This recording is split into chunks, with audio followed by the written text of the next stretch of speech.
Dicen que los vascos somos parcos en palabras, que expresamos mucho diciendo poco. Arrastro el personaje de Tasio, ya yo llevo 40 años con él, pero no me molesta en absoluto, me siento muy cómodo con él, por el sentido de lealtad, por el sentido de libertad del personaje, humildad. Yo creo que son buenos valores que hay que conservar. Llevo 43 años haciendo furtivismo en una profesión que nunca elegí. Cosas curiosas de la vida. Os lo voy a contar.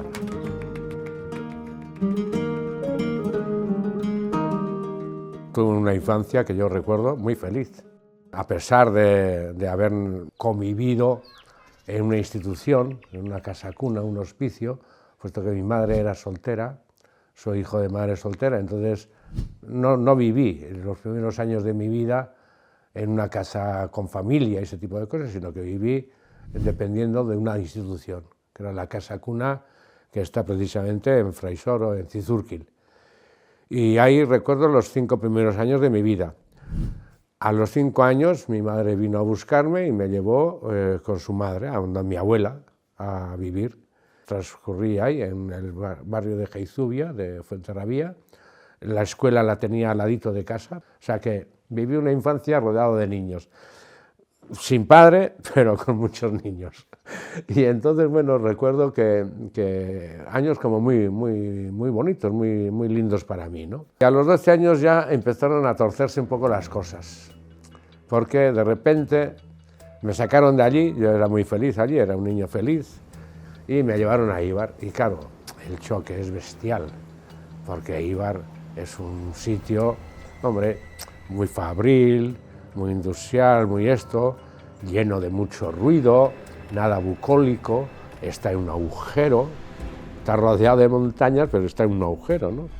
Y entonces, claro, todo eso me trastocó bastante. En Eibar había fábricas en todos los portales prácticamente, o sea, todas las bajeras de las casas eran fábricas, eran talleres. Lo de Eibar era una cosa, vamos, que yo no he visto en ningún otro lugar del mundo. A mí, de hecho, lo que más me llamó la atención, la primera noche que paso yo en Eibar, es que a la mañana siguiente, a las 8 menos algo de la mañana, empiezan las sirenas de las fábricas. Sirenas, entonces llamaban a los trabajadores con una sirena. Entonces eran un escándalo así, pero empezaba una, a los 10 segundos otra y así. Y digo, ¿pero qué pasa? ¿Qué pasa? Aquí yo no entendía nada. Con 14 años empecé a trabajar en una fábrica de allá. Yo prácticamente he sido un pequeño rebelde desde que nací, ¿no? Ya recuerdo ya las primeras broncas ya de las monjas en el hospicio. Pero bueno, dijéramos que una vez en Eibar era muy difícil sustraerse al activismo político porque en las fábricas, en las escuelas, en todos los sitios, siempre digamos que la política es algo que está siempre muy presente. Empecé a militar en las juventudes, que entonces eran de la juventud del PNV, que se llamaba, que era Eusko Gaztedi, se llamaba Juventud Vasca. Yo con 16 años, 15, 16 años, me parecía que la dictadura necesitaba un empuje, algo más serio para derrotarla y ese tipo de cosas, y entonces montamos una escisión dentro de Eusko Gaztedi y empezamos a llamarnos Egi Batasuna, Unidad de Eusko Gaztedia. Y ya empezamos nosotros, sí, en el año 69, un poco haciendo lo que se hacía este tipo de gente, lo que antes hacía este grupo de resistencia vasca, que era fundamentalmente, pues eso, poner icurriñas en las torres de las iglesias, y hacíamos acciones que muchas veces ni siquiera las reivindicábamos como Egi Batasuna, sino que ya empezábamos a reivindicar como ETA. La sentencia, que consta de 214 folios mecanografiados, asciende a un total de 9 penas de muerte y 519 años de cárcel. Era el momento del proceso de Burgos, había toda una campaña internacional en contra de las penas de muerte dictadas por Franco. Mantener vivo las siglas de ETA era importante. Estuve preso durante 3 años y 7 meses aproximadamente. Pasé por varias cárceles. La primera que estuve fue la cárcel vieja de Vitoria. De ahí salí en libertad provisional, pero al cabo de apenas 100 días me volvieron a detener en Lekeitio, en Vizcaya. Había ido deliberado ya como liberado de ETA a Vizcaya y ahí me echaron mano, me detuvieron. De ahí fui a Basauri, a la cárcel de Basauri, y de Basauri al de poco tiempo me trasladaron a Carabanchel. Y de Carabanchel a Segovia, que es donde acabé mi periplo carcelario después de 3 años y 7 meses aproximadamente. Participo en las fugas de Segovia y participo desde dentro y desde fuera, desde los dos aspectos. Por mi físico, que era bastante delgadillo, y ese tipo de cosas, pues me tocaba hacer el topo, salir para entrar por el túnel, entrar, salir y esas cosas. Mi físico se prestaba, había que moverse en terrenos muy estrechos y entonces era uno de los cavadores, dijéramos, del túnel.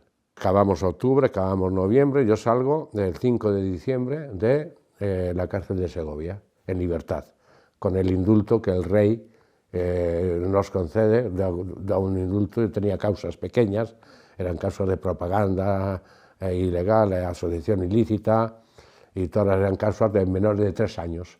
Entonces todas las causas que tenían penal de menores de 3 años salíamos en libertad.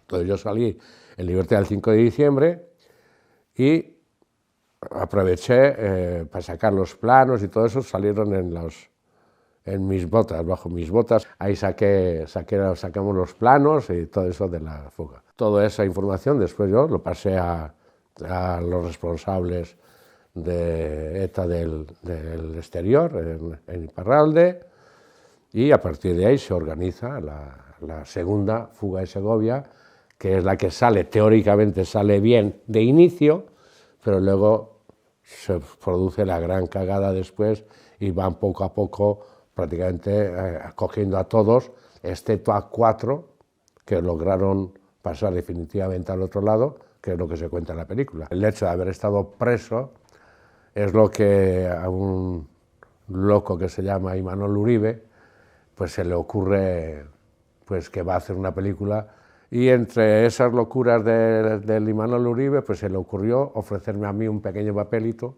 para que saliera en la película. Al parecer le dijo a alguien de producción, dice, buscarme a este tipo, y me localizaron, no sé cómo, pero me localizaron.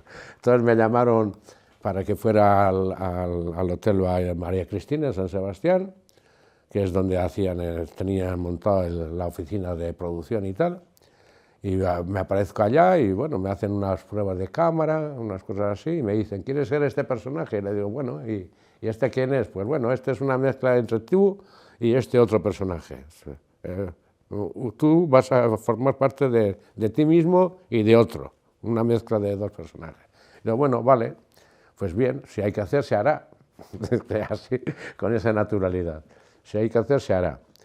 Y entonces me dice, bueno, pues pero tendrás que hablar con el jefe de producción para hacer el contrato y ver lo que vas a ganar. Y digo, pero vais a pagar dinero por hacer esto. Yo estaba muy acostumbrado en aquellos años en el País Vasco. Si tenías alguna iniciativa, si querías hacer algo, lo primero que hacías era echar mano al bolsillo para sacar dinero y hacer las cosas, ¿no? Y resulta que aquí me estaban ofreciendo dinero por hacer algo que me parecía, vamos, a mí me parecía bien contarlo. La fuga de Segovia se hace el año 81. Entonces yo justo hasta la fuga de Segovia estoy vendiendo libros. Y vendo libros, yo te digo, y trabajando poco y vendiendo mucho. Porque eran años buenos, también hay que decir. Eran años donde la autonomía empieza a funcionar. Entonces todo este tipo de libros de enciclopedias vascas, de no sé qué, historia de Euskal Herria, geografía vasca, claro, todos los nuevos políticos, todos los nuevos cargos, todos los nuevos no sé qué, querían tener ese tipo de cosas. Y entonces, pues bueno, pues aproveché el tirón y me fue bastante bien. La primera impresión que saco de la fuga de Segovia es que el cine es de las cosas más aburridas que he visto en mi vida. O sea, hacía la toma, duraba 1 minuto, medio minuto, 1 minuto, ¡hala! Ahora a esperar otra vez. 2 horas, igual 3 horas esperando para cambiar de plano. Yo no entendía nada, decía, esto es un trabajo muy, muy aburrido. Eso me parecía. La primera impresión que saqué fue esa, trabajo aburrido. Eran los inicios del cine vasco, ten en cuenta que hasta entonces, pues sí, Manolo había hecho, sobre el proceso de Burgos precisamente, había hecho un trabajo documental muy importante, muy interesante. Entonces, llevar a la gran pantalla una historia como El fuego de Segovia, pues parecía importante. Yo pensaba que era una anécdota, porque por haber vivido los hechos reales, y bueno, una anécdota en mi vida, que se acababa ahí, que nadie más me iba a llamar para hacer cine. El mismo productor que había producido La fuga de Segovia decide hacer una película sobre la conquista de Albania. Y entonces me dice, Pachi, tenemos un papel para ti. Y dice, sí, un papel bueno. Y dice, bueno, pues habrá que ir a hacer. Antes de acabar la conquista de Albania, ya me está fichando Pedro Lea para hacer Aquelarre. Y antes de acabar Aquelarre, recibo una llamada de Elías Querejeta para la película de Gutiérrez Aragón, para Feroz. Otro accidente, que digo yo, otro accidente en la vida. Resulta que la piel del oso ya la tenían y yo no cabía en la piel del oso. Entonces necesitaban un actor más menudico y entonces pues descartado. Me llaman y dicen no puede ser porque esto. Pero sin embargo todavía no habíamos acabado de rodar, eran 2 días creo que estuvimos rodando, o 3 días. A los 2 o 3 días me vuelve a llamar y ya es que Querejeta dice, es otra propuesta. Digo, yo pensé, pues habrán decidido hacer una piel más grande o yo qué sé, no sé, me llama otra vez. Y entonces en este momento ya no es Gutiérrez Aragón con quien está Elías, sino Moncho Armendariz. Entonces, claro, es otro director. Entonces me hablan de otra historia. Al parecer Moncho vio las imágenes que había grabado para Feroz, también era allí entre arbustos y no sé qué y no sé cuántos, y vio y hombre, pues igual para Tasio podría ser. Y entonces, pues al final me cogieron para Tasio. No pude ser para Feroz, pero sí para Tasio. No te habrás sentado mal. ¿Lo qué? Pues eso, que no fui a buscarte en fiestas. ¿Qué va? Hubo mucho ambiente. ¿Y qué tal? ¿Te divertiste? Cuando leí el guión, Pues claro. me pareció una historia bella, una historia, lo que se cuenta es muy bello, pero me parecía que era una historia que no iba a tener ningún tipo de repercusión ni nada. Es una historia... No me parecía una historia cinematográfica, por decirlo así. Luego conocí al personaje y el personaje evidentemente me cayó muy bien. Bueno, como todos los gente de estos parajes y muy de pueblos, son un poco muy reservados, ¿no? Les cuesta abrirse. Al principio estaba muy receloso, ¿no? Apenas me contaba nada, no salíamos de su casa. Yo quería que me llevara al monte, que me enseñara cómo ponía los lazos o los cepos y ese tipo de cosas. Cuando se empezó a abrir un poquito más y ya, pues bueno, bien.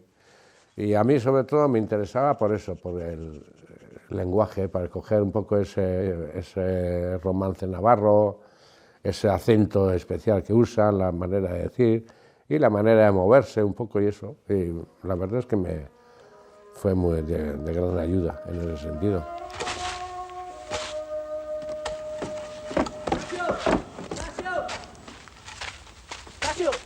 Que la Paulina va a dar a luz y el practicante está en casa, que te des prisa. Cuando se hizo el primer pase de Tasio en Estella, en el cine de Estella, estaba sentado al lado mío, Tasio. Cuando el padre baja con la liebre en la mano y con el burro y cargado, y oye el primer Tasio, que le llama un amigo a Tasio, me fijo en él. Y cuando yo ese Tasio, yo le vi que ya le brillaba una lagrimita por aquí. Pues se pasó toda la película el hombre emocionado y llorando, pero así, le caían lagrimones así. Moncho estaba justo en el asiento de atrás de Tasio. Cuando acaba la película, le hace así en el hombro y dice, ¿qué? Tasio, ¿qué te ha parecido? Y dice, joder, Moncho, pues si no has contado nada. Había contado toda su vida, en 1 hora y media escasa. El hombre se había estado llorando toda la película y le dice, ¿no has contado nada? Después del gran éxito de Tasio, Pedro Masó me llamó para hacer esta serie. Unos dicen que soy un rojo, otros que no soy lo bastante rojo. El caso es buscarme las vueltas y meterse conmigo. Tú es que ni te imaginas lo que puede ser una reunión de padres de alumnos. Pues no. Como Dios no quiso bendecirme con un hijo, legítimo al menos, no estoy al tanto. Cosa fina, te lo digo yo. Y aun si eres el de matemáticas o el de historia, puede que pases desapercibido, pero como seas el cura... Un personaje muy bonito, un cura, el cura Rodri, y bueno, era importante, pues era televisión española, evidentemente es entrar en muchos millones de hogares, muchos más que los que pueda abarcar el cine, y al mismo tiempo también me hacen una propuesta para una película que tenía sus dificultades de producción, pero que a mí me resultaba muy atractiva, que era Caso cerrado.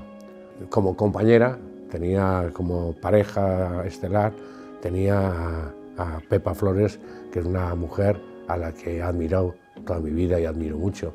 Ya se había retirado del cine cuando le llega esta película, pero era amiga personal de Juan Caño Arecha, y por amistad personal le aceptó hacer esta película. Y al parecer también el hecho de que yo fuera el otro, su partener, ¿no? De alguna forma, también de alguna forma, porque dice que yo le caía muy bien, que como persona me admiraba.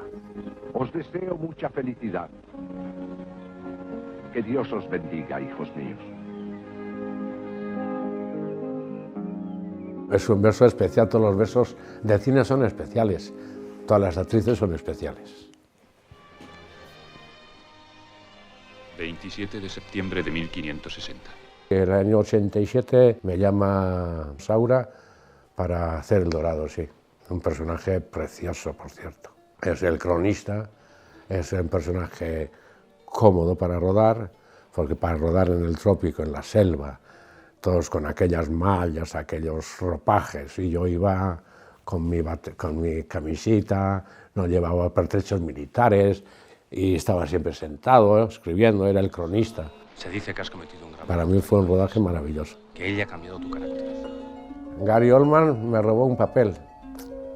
Curiosamente, en Bosque de Sombras, iba a hacer yo, era el personaje protagonista, y como desagravio, pues me pusieron una secuencia con Gary Oldman. Si todos estos vagos no estuviesen todo el día aquí metidos, el camino ya estaría libre. Joder. Encantado de la vida.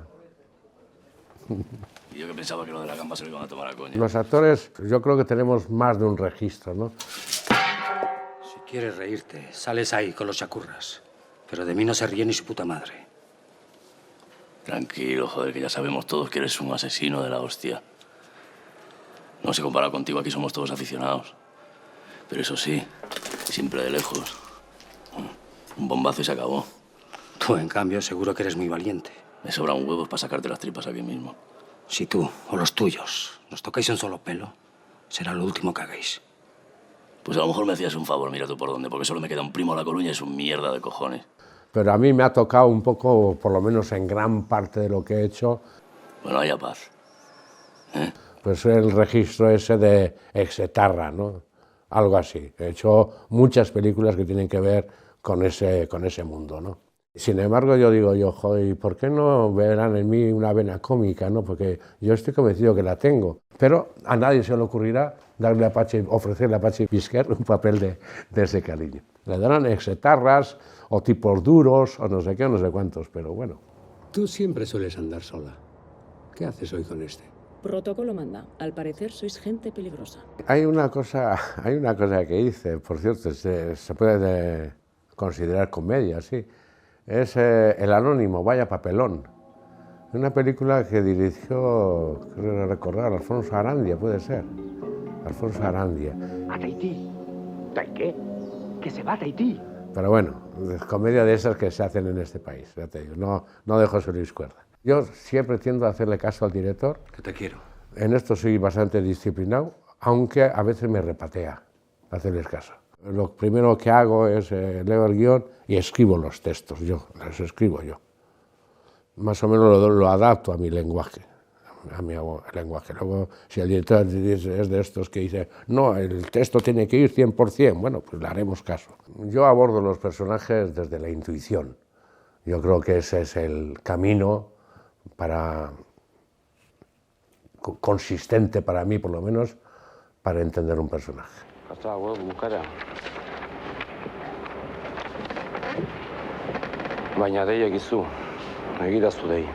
Hacer cine en el idioma propio del país yo creo que es necesario, es algo que no se puede dejar, no valen traducciones o versiones dobladas, creo que hay que hacer directamente cine en euskera. En aquellos años, que eran los años del inicio, parece que costaba más, parecía, no sé, a la hora de conseguir subvenciones o dineros y tal, montar una película exclusivamente en euskera parecía una apuesta demasiado arriesgada.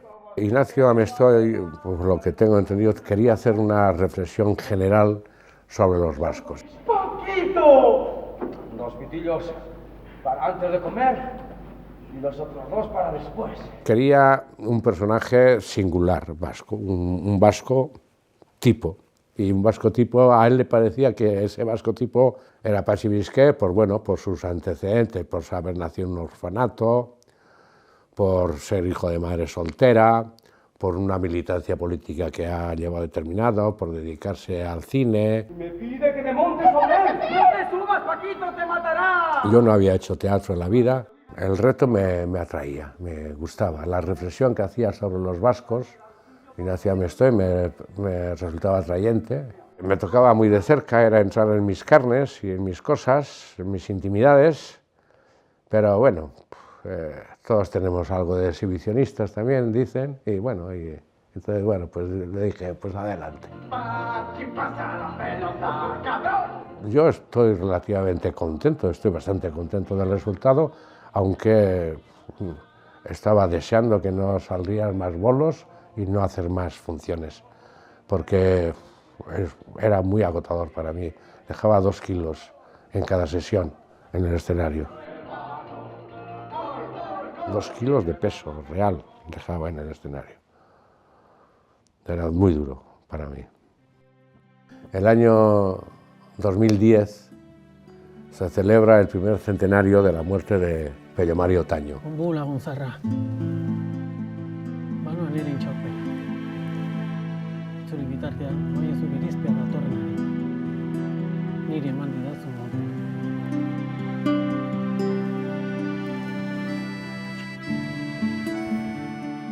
Y digo yo, joder, pues qué pena que Pello Mari Otaño, un hombre de esta valía, un creador como este, pues que esté en el más puro de los olvidos, ¿no? O sea, me gustaría hacer algo con este personaje, recuperar su vida y su obra. Fue un gran versolari, poeta, más que versolari diría yo, porque llevó el verso a otras cotas, a otras alturas. Tuvo que emigrar a Argentina en varias ocasiones porque la lucha partidaria del siglo XIX entre liberales y carlistas no le permitía aquí vivir en paz y construir o crear lo que quería crear. Escribiten sabiz? Vitoriano iraolaren oparia. Ununtza etorri horretik eman zidan. Ez etxi Pedro Mari, ez etxi esanez. Estuve buscando una productora como 9 años y no encontré a nadie que se hiciera cargo del proyecto. Entonces ya me harté de la historia y dije, pues lo voy a producir yo, la voy a dirigir yo, pero no voy a ser Otaño. Voy a coger a un Otaño, porque todo no podía hacer. Y a eso me he dedicado los últimos 4 años y a hacerlo además en auzolan. Auzolan significa, aquí en auzolan le llamamos, es trabajo en común, es con pequeñas aportaciones. Hago presentaciones pueblo a pueblo del proyecto. Sacamos 30.000 entradas de estas. 30.000 entradas de estas. Voy vendiendo cada entrada. Cada entrada de estas sería como un accionista de la película. Aporta 10 euros y con esos 10 euros se convierte en productor. 30.000 saqué. No he vendido 30.000, ¿eh? Pero bueno, saqué 30.000.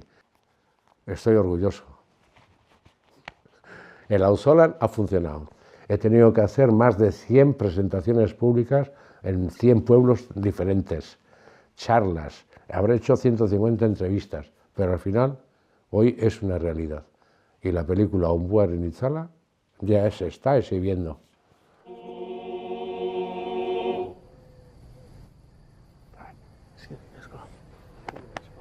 Tengo 3 hijos, 2 hijas y un hijo. Han estado los 3 en la película que acabo de dirigir. Entonces, cuando me piden algún consejo así para los jóvenes, para los hijos, yo siempre les digo que si alguien les involucra en una historia como a mí, en una historia de cine, una película, por ejemplo, ¿no?